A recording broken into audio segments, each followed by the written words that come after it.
से उल्टे पांव ही लौट गए। शोक सभा के बाद महापंचायत में कुलदीप को शहीद का दर्जा दिया गया। पंचायत ने इस मामले की जांच सीबीआई से करवाने की मांग की और दोषी पुलिस वालों पर मुकदमा दर्ज करने की मांग भी की।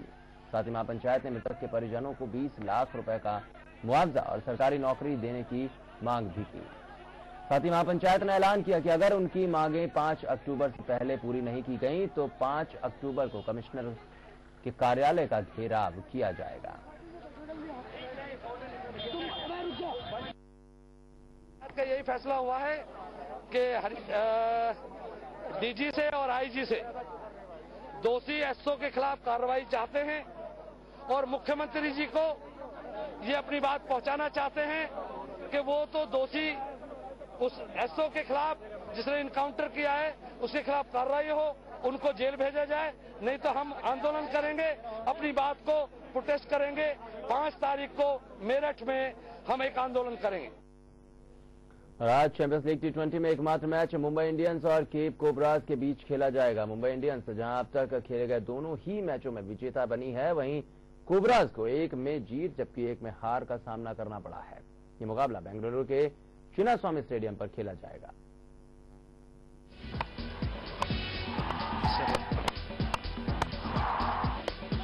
चैंपियंस लीग में आज मुंबई इंडियंस से केप कोबराज आमने सामने होंगे। ये मुकाबला बेंगलोर के चिन्नास्वामी स्टेडियम पर खेला जाएगा, जहां हर लिहाज से मुंबई के सपोर्टर्स ज्यादा होंगे। ऐसे में दक्षिण अफ्रीकी टीम कोबराज का बच पाना आसान नहीं होने वाला। मुंबई इंडियंस ने अब तक खेले गए अपने दोनों ही मैचों में जीत हासिल की है, लेकिन इन दोनों ही मुकाबलों में मुंबई को आखिरी गेंद तक संघर्ष करना पड़ा था। ऐसे में मुंबई की टीम को अपने बैटिंग ऑर्डर में सुधार लाने की जरूरत है। टीम में किरोन पोलार्ड और एंड्रू साइमंस जैसे धाकड़ बल्लेबाज और भज्जी और मलिंगा जैसे शानदार गेंदबाज तो मौजूद हैं, लेकिन अब भी सबको एकजुट होकर विरोधी टीम से लोहा लेते हुए नहीं देखा जा सका है। केप कोबराज की बात करें तो इस टीम के पास भी कई दिग्गज नाम मौजूद हैं, जिसका फायदा उसने अपने पहले मुकाबले में उठाया भी था और न्यू साउथ वेल्स को हराया था। लेकिन अपने दूसरे मुकाबले में चेन्नई के खिलाफ वो अच्छा प्रदर्शन करने के बावजूद जीत नहीं हासिल कर सके, इसलिए लय वापस हासिल करना उनका सबसे बड़ा लक्ष्य होगा। टीम में हर्षल गिब्स, जेपी ड्यून और डेल स्टेन जैसे कई धाकड़ खिलाड़ी मौजूद हैं, लेकिन घरेलू क्लब मुंबई इंडियंस के सामने उन्हें जीत के लिए अपना बेस्ट परफॉर्मेंस देना होगा, क्योंकि किसी भी लिहाज से मुंबई अपनी जीत की लय नहीं तोड़ना चाहेगी। देखना दिलचस्प होगा कि टी20 की इस जंग में मुंबई अपनी जीत की हैट्रिक पूरी करती है या फिर केप कोबराज अपनी दूसरी जीत हासिल करती है। Sports desk A2Z news. तो और आपको बता दें कि 29 सितंबर यानी कि कल परम पूज्य संत श्री आसाराम जी बापू का आत्म साक्षात्कार दिवस मनाया गया। देश विदेश में फैले बापू जी के शिष्यों ने उनके आत्म साक्षात्कार दिवस को बड़े ही धूमधाम से मनाया। इस अवसर पर दुनिया भर में फैले 17,000 से ज्यादा बाल संस्कार केंद्रों में विद्यार्थियों के सर्वांगीण विकास के लिए तरह तरह के आयोजन भी किए गए।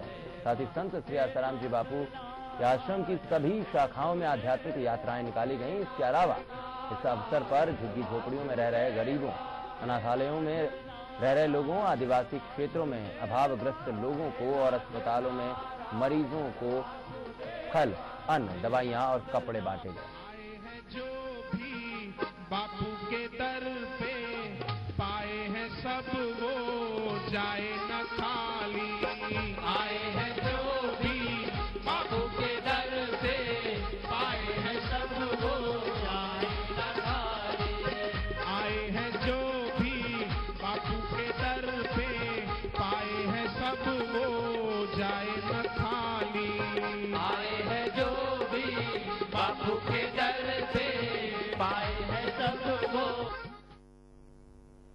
फिलहाल खबरों में बस इतना ही, लेकिन तमाम अपडेट के साथ फिर हाजिर होंगे। आप बने रहिए A2Z न्यूज के साथ।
हेल्दी खाइए, फिट रहिए और मुस्कुराते रहिए। बस इसी दुआ के साथ एक बार फिर से मैं पूजा सिंह हाजिर हूँ आपके सामने फिटनेस मंत्र लेकर। यही दुआ करेंगे कि माँ दुर्गा आप सभी को अच्छा स्वास्थ्य, सेहत और खुशी प्रदान करे। तो चलिए आज शुरुआत करते हैं आज के फिटनेस मंत्र की, जिसमें हम आपको बताने वाले हैं कि नवरात्रों के इन 9 दिनों के पावन पर्व पर आप ऐसा क्या खाएं कि आपका वजन कम हो। साथ ही आपको बताएंगे कि किस तरह से एरोबिक्स करके आप अपनी कमर को कर सकती हैं पतला, और आपको लेकर चलेंगे गरबा में, जहां पर आपको बताएंगे कि किस तरह से गरबा आपके लिए टेंशन, आपका मोटापा और कई सारी शारीरिक प्रॉब्लम्स को यूं चुटकियों में भगा सकता है। तो चलिए शुरुआत करते हैं आज के फिटनेस मंत्र की।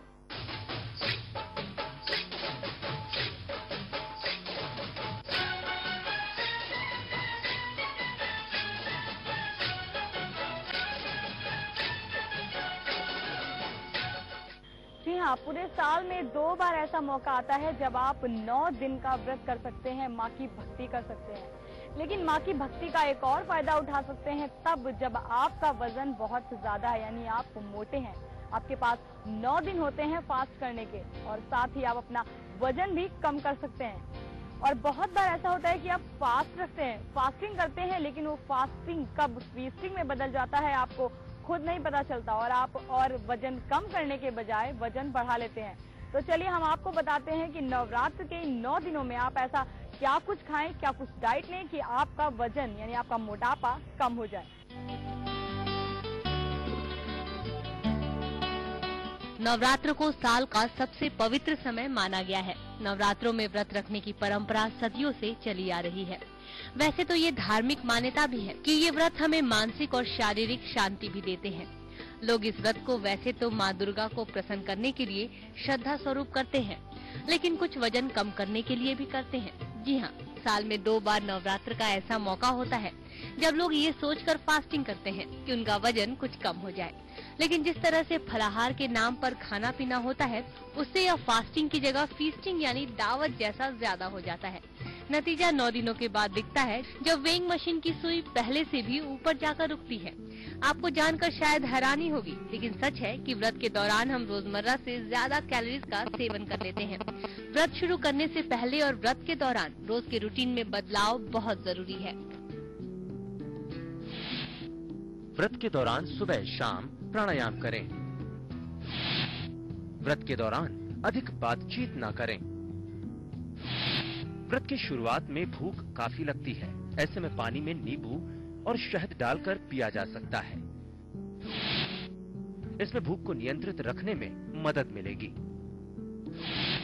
निर्जला उपवास न रखें, इससे शरीर में पानी की कमी हो जाती है और अपशिष्ट पदार्थ शरीर के बाहर नहीं आ पाते। इससे पेट में जलन, कब्ज, संक्रमण, पेशाब में जलन